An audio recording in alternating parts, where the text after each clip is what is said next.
वजन कमी करण्यासाठी रोज नेमकं किती चालावं जाणून घेऊया आजच्या व्हिडिओमधून. 10,000 पावलं चालण्यावरून वाद तेव्हा सुरू झाला होता जेव्हा जपानची एक कंपनी मॅनपो केईन एक पेडोमीटर तयार केलं होतं.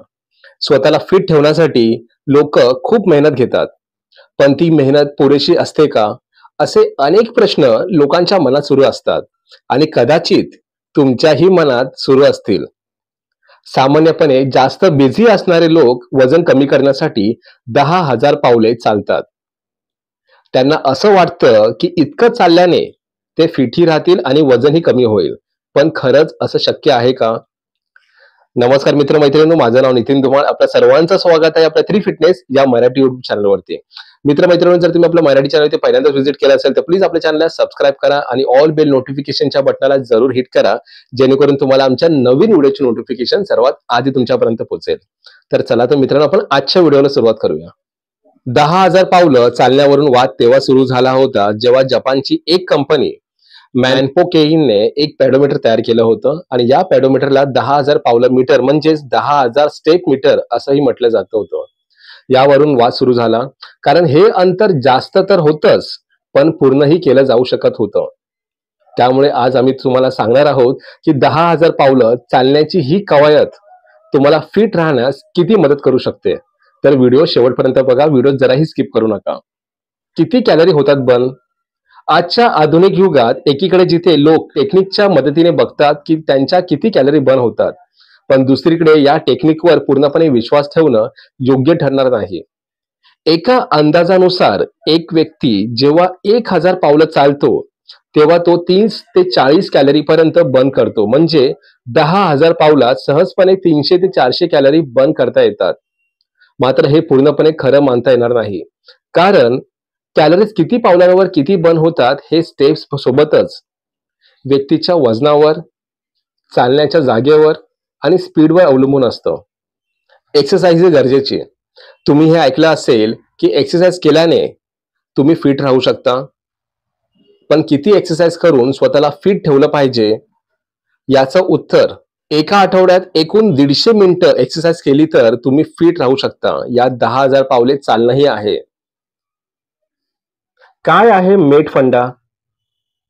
10,000 पावले चालून किती कॅलरी बर्न केली जाऊ शकतात हे बघण्याची एक पद्धत आहे.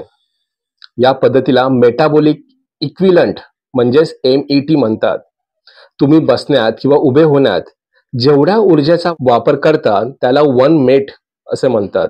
जेव्हा तुम्ही 3 मैल अंतर साधारण जागेवरून एका तासात पूर्ण करता तेव्हा त्यासाठी 3.5 मेट ऊर्जा लागते. जेव्हा इतकंच अंतर पायऱ्यांनी चालता तेव्हा त्यात 6 मेट ऊर्जा लागते. ही आहे कॅलरी चेक करण्याची योग्य पद्धत. आजच्या काळात लोक कॅलरीजचं प्रमाण बघण्यासाठी सामान्यपणे स्मार्ट वॉच किंवा ॲपचा वापर करतात, पण यावर पूर्णपणे विश्वास ठेवता येणार नाही. कॅलरीचे प्रमाण बघण्यासाठी एक खास फॉर्म्युला आहे. फॉर्म्युला हा स्क्रीनवरती तुम्ही बघू शकता. Formula is equal to energy expenditure kilo calorie per minute is equal to 0.0175 multiply MET in multiply weight in kilogram. उदाहरणार्थ समजा एखाद्या व्यक्तीचं वजन 68 किलो आहे, तर तो एक समतोल जागेवर 3 मैल प्रति तासाच्या वेगाने धावतो, ज्यात तो 3.5 मेट ऊर्जेचा वापर करतो. या स्थितीत तो प्रत्येक मिनिटाला 4 कॅलरीज बर्न करेल, म्हणजे एका तासात 400 कॅलरीज बर्न करेल. वजन कमी करण्यासाठी तुम्हाला तुमच्या कॅलरीचा हिशेब करावा लागेल, म्हणजे तुम्ही किती कॅलरीज घेतल्या आणि बर्न केल्या. सामान्यपणे एखाद्या व्यक्तीला आठवड्यातून अर्धा किलो वजन कमी करायचं असेल तर त्याला कमीत कमी 150 ते 200 मिनिटं एक्सरसाइज करावी लागेल आणि 10,000 पावलं पायी चालावं लागेल. तर आता याची सुरुवात कशी करायची? जर तुम्ही 10,000 पावलं चालण्याचा विचार करत असाल तर पहिल्या दिवशी इतकं चालण्यात समस्या होऊ शकते. तुमचं वजनही वाढलं असेल आणि तुमचं वय जास्त असेल तर तुम्ही 1,000 पावलापासून सुरू करा. असे रोज 1,000 पावलं वाढवत राहा. तुम्ही काही दिवसात सहजपणे 10,000 पावलं चालू शकाल. मित्रांनो, जे आजच्या व्हिडिओचे जे मुद्दे आहेत हे केवळ तुमच्या माहितीसाठी पोहोचवत आहे. तुम्हाला वजन कमी करायचं असेल तर आधी एखाद्या फिटनेस एक्सपर्ट कडून मार्गदर्शन घ्या, त्यानंतर योग्य ती एक्सरसाइज करा. तर आजचा व्हिडिओ तुम्हाला कसा वाटला आम्हाला कमेंट सेक्शन मध्ये नक्की सांगा आणि अशाच प्रकारच्या व्हिडिओच्या माहितीसाठी आपल्या 3 फिटनेस या युट्यूब चॅनलला सबस्क्राईब करायला विसरू नका. तर पुन्हा भेटू आपण एका नवीन विषयावरती. आजच्या पुरती एवढंच. जय महाराष्ट्र, फिट महाराष्ट्र. धन्यवाद.